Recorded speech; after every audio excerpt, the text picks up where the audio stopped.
Michael, why are we starting the tour here? Well, I thought it was appropriate because this is the oldest standing building that we have in Cranleigh. We don't know exactly when it was built, probably towards the end of the 12th century. And 1170 seems to be a popular choice. That was the year that Thomas à Becket was murdered in Canterbury Cathedral and brought about a great increase in religious fervour throughout the country. And many churches were either built or expanded at about that time. The church is much more than just a historic building. It's been the centre for religious knowledge and community activities throughout the centuries. It's a place where you come to be baptised, to be married and to be buried. And all that is recorded by the church, and we have records in Cranleigh going back as far as 1566, which of course is a great help to anybody doing their family history research. On the path up to the church, you can see some rather splendid York stone slabs, which were probably quarried locally, and you can still see the ripple marks in the stones, which indicate that Cranleigh at one time was underwater. It's said that the stones were taken from the kitchen floor of the old maltster's cottage, which was situated within the confines of the church up until about 1860. Was the tower built at the same time? No, the tower is a later addition, probably added sometime in the 13th century.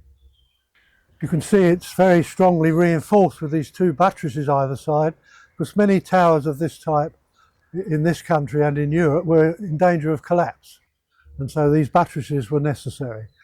This one behind me is slightly wider. This houses the staircase, which now leads up to the bell tower.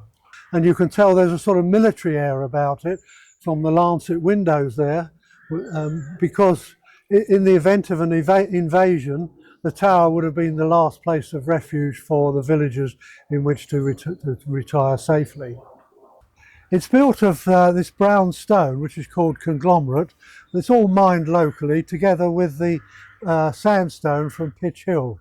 But you'll notice there are holes left in the tower, and these were left by the original scaffolders when they built the tower. We're not quite sure why they left them there in the first place.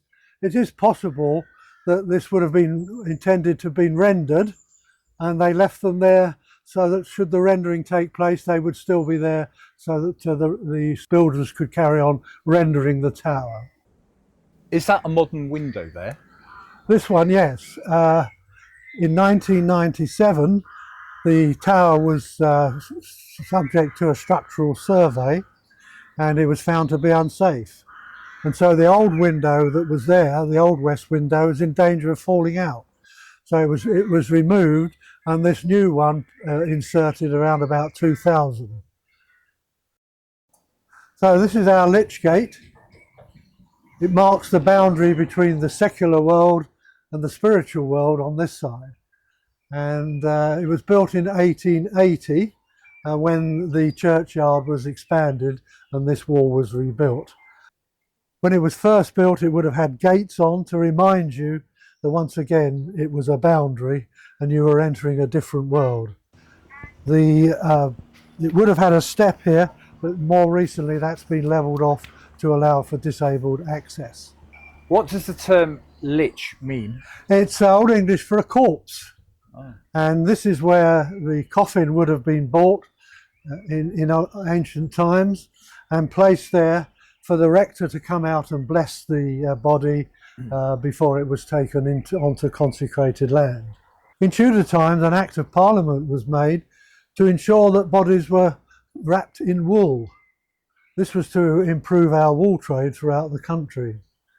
And it was necessary for the rector to come and check that the body was wrapped appropriately, and if he didn't do so, he was subject to a fine of £5.